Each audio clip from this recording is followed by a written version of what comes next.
നമോ ഭഗവതേ വാസുദേവായ. ശ്രീ മഹാഭാഗവതം കിളിപ്പാട്ട് ദ്വിതീയ സ്കന്ധം വിരാട് രൂപധ്യാനം മൂന്നാം ഭാഗം. ഓം നമോ ഭഗവതേ വാസുദേവായ.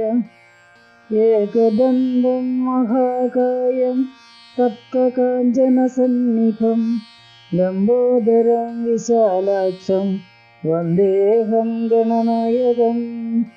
സരസ്വതീ നമസ്തുഭ്യം വരദേ കാമരൂപിണി വിദ്യാരംഭം കരിഷ്യാമി സിദ്ധിർഭവതു മേ സദാ.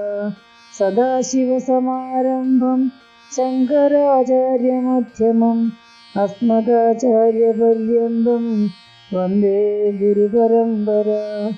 നമഃ ശിവായ ശാന്തായ ശുദ്ധായ പരമാത്മനെ സച്ചിദാനന്ദരൂപായ ദക്ഷിണാമൂർത്തയേ നമഃ.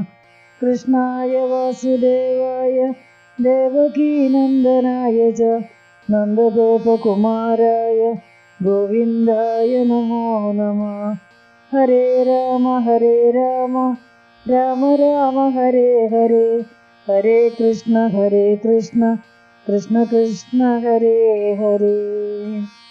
ഓം നമോ ഭഗവതേ വാസുദേവായ. തദ്യോഗഹംസപ്രയോഗത്തിനു വിഷമമുണ്ട്, എത്രയും അതിൽ തുലോമെളുതായൊന്ന് ഉണ്ടല്ലോ. ഭക്തിയോഗാഖ്യം പരമാനന്ദരസായനം വ്യാജമന്യേ പരമാചാര്യപ്രസാദത്താൽ സാധിക്കാം. അത് സർവാത്മാക്കൾക്കും സദാകാലം സാധിക്കാം. ഒരു മുക്തി സാധനം ഉപദേശം. ബോധിപ്പാൻ പ്രയത്നമില്ലേതുമേ ശീലിപ്പാനും ബോധത്തെ തരും സാധിപ്പിച്ചിടും കൈവല്യവും. സാധിപ്പാൻ എളുതൽ നിനക്കെന്നരുൾ ചെയ്ത് ബോധിപ്പിച്ചരുളിനാൻ ദ്വാദശാന്തസ്ഥം സത്യം. ഇങ്ങനെ ശുഗൻ പരീക്ഷത്തിനോടരുൾ ചെയ്തത് അങ്ങനെ തന്നെ സൂതൻ ശൗനകാദികളോടും മംഗളവാച പറഞ്ഞിടുന്നതെല്ലാം കേട്ടു തിങ്ങിന കുതൂഹലം പൂണ്ടു ശൗനകമുനി ചോദിച്ചാൻ. ഉഗ്രസ്രവസാകിയ സൂതൻ തന്നോട് ആധിക്യം വളർന്നെഴും ശ്രീശുക മഹാമുനി ചൊല്ലിയതെല്ലാം കേട്ടു ചോദിച്ചതെന്തോന്ന്. ആദികല്യാണശീലൻ മഹീവല്ലഭൻ അവനോട് ചൊല്ലിയതുടൻ അതിനുത്തരമെന്തോ വന്നതു ചൊല്ലടോ സവിസ്തരം ഏതുമേ മടിയാതെ. നല്ലവരുടെ സംവാദങ്ങളെ കേൾക്കുന്നുള്ളതല്ലോ മാനുഷജന്മസാഫല്യം ആകുന്നതും. ഭഗവച്ചരിതനാമസ്മൃതി പൂജാദികൾ ഭഗവത് ഭക്തന്മാരാൽ അനുവർത്തിച്ചതെല്ലാം ഭഗവത് ഭക്തശിഷ്യന്മാരതിഭക്ത്യ നിത്യം ഭഗവത് പ്രസാദേന ചൊല്ലിടും. കഥാമൃതം ഭഗവത് കാരുണ്യമുണ്ടായി ചമഞ്ഞിടും നേരം ഭഗവത് ഭക്ത്യ കേട്ടുകൊള്ളുകിൽ അതിന്നീരേ. ജനന സാഫല്യമില്ലിവിടെ വരുത്തുവാൻ തനിയെ വിചാരിക്കിലകമേ ദിനം തോറും. മനുജ ശരീരാംശ നിഖില മുഖങ്ങളാൽ മനസാ ഭഗവത് സേവാരതി ചെയ്തിടണം. അതിനായുള്ളൊന്ന് അവയവങ്ങളതു ചെയ്യാത്തതിനാൽ ഒരു ഗുണമുളവായി വരാമേലിൽ. യാതൊരംഗങ്ങൾ കൊണ്ട് ഭഗവത് വിഷയാനും യാതമല്ലാതെ വൃഥാകാരേണ വർത്തിപ്പതു ജീവനില്ലതിനിന്ത്യമെത്രയും. മരപ്പാവകൾക്കൊക്കും ദൈവനാസ്തികാംഗികളെല്ലാം സേവകന്മാരിൽ കൃപാവാരിധി ജഗന്നാഥൻ ദേവപാദപം പോലെ നിൽക്കുന്നു ഭക്തപ്രിയൻ. അങ്ങനെയുള്ള ഭഗവൻ മഹാത്മ്യങ്ങൾ തെളിഞ്ഞ് ഇങ്ങെനിക്കിനിയും നീ ചൊല്ലടോ മഹാമതേ. ശൗനകനേവം പറഞ്ഞിടിനോരളവെങ്കിൽ മാനസാനന്ദം പൂണ്ടു സൂതനും കൂടെ ചെന്നാൻ.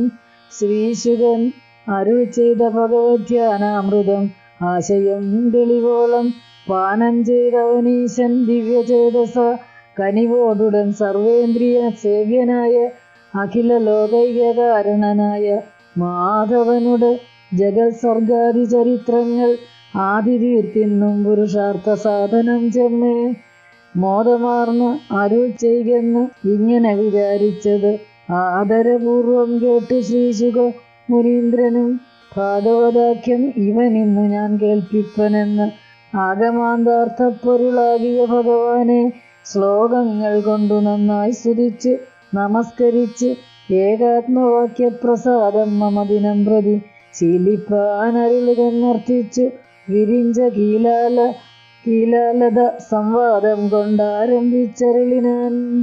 ആദിയിൽ ശ്രീനാരദൻ പ്രപഞ്ച സൃഷ്ടിയാദികൾക്ക് ആധാരാശ്രയമായൊരു ആത്മതത്വാർത്ഥം ചേതസി മോദാൽ ഗ്രഹിച്ചിടുവാൻ അപേക്ഷ ചേർന്ന് ആദരാൽ പിതാവായ താതാവോടർത്ഥിച്ചപ്പോൾ താതാവു തനയനായപ്പോൾ അതരുൾ ചെയ്താൻ. ആദിയിൽ ആദ്യനായ ഭഗവത് കടാക്ഷത്താൽ ക്ഷോഭിച്ച് ചമഞ്ഞതു പ്രകൃതി മഹാമായ ശോഭിച്ചതവളിൽ നിന്നജ്ഞസാമഹത്തത്വം ബ്രഹ്മാണ്ടമതിങ്കിൽ നിന്നുത്ഭവിച്ചിതു നാഥൻ. തന്മഹൽ സ്ഥൂലരൂപമായിക്കൊണ്ടാൻ അതിനാലെ തന്നവയവങ്ങളിൽ ഈരേഴു ലോകങ്ങൾ കൊണ്ടു തന്നെ പാലിച്ചാൻ ലോകപാലകാദികളെയും. എന്നെല്ലാം പ്രപഞ്ച സൃഷ്ടിയാദികളവർണ്ണൻ ആകുന്നതുമായാമയനാകുന്ന ഭഗവാന്റെ മഹത്വം പരിച്ഛേദിക്കാവതല്ലോ ഭൂമി മഹദ്വേദികളായുള്ളവർക്കുമെന്നാകയാൽ ജഗൽക്കാരണൻ വരാഹാദ്യവതാരം ചെയ്തു ജഗത്തിങ്കലേക്ക് അനുഗ്രഹിച്ചു വർത്തിച്ചിടും ചരിത്രങ്ങളെ ശീലിച്ച് അനൽപാദരൽഭക്ത്യ ധരിച്ചിടുന്നു കൃപാലവത്തെ മഹത്തുക്കൾ. അങ്ങനെ ഭഗവത് കാരുണ്യത്താൽ അതിശയം മങ്ങകം തെളിഞ്ഞ് അതിശുദ്ധമായി വിളങ്ങിയിടും നിർമ്മലാത്മാക്കൾ മഹദ്വേദികളാൽ ആത്മജ്ഞാനം ജന്മബോധേന പരബ്രഹ്മ സംഗ്രഹണത്താൽ ഭക്തന്മാർക്ക് ഉപദേശം ചെയ്ത് സങ്കടം തീർത്തു മുക്തിമാർഗത്തെ കാട്ടിക്കൊടുപ്പോര് എന്നിത്യർത്ഥം സ്രഷ്ടാവു തെളിഞ്ഞരുൾ ചെയ്തു നാരദനും സന്തുഷ്ടിച്ച് ചെയ്തരുളിനാനെന്നതു കേട്ട നേരം. സർവത്ര ഗോവിന്ദനാമ സങ്കീർത്തനം ഗോവിന്ദ ഹരി ഗോവിന്ദ.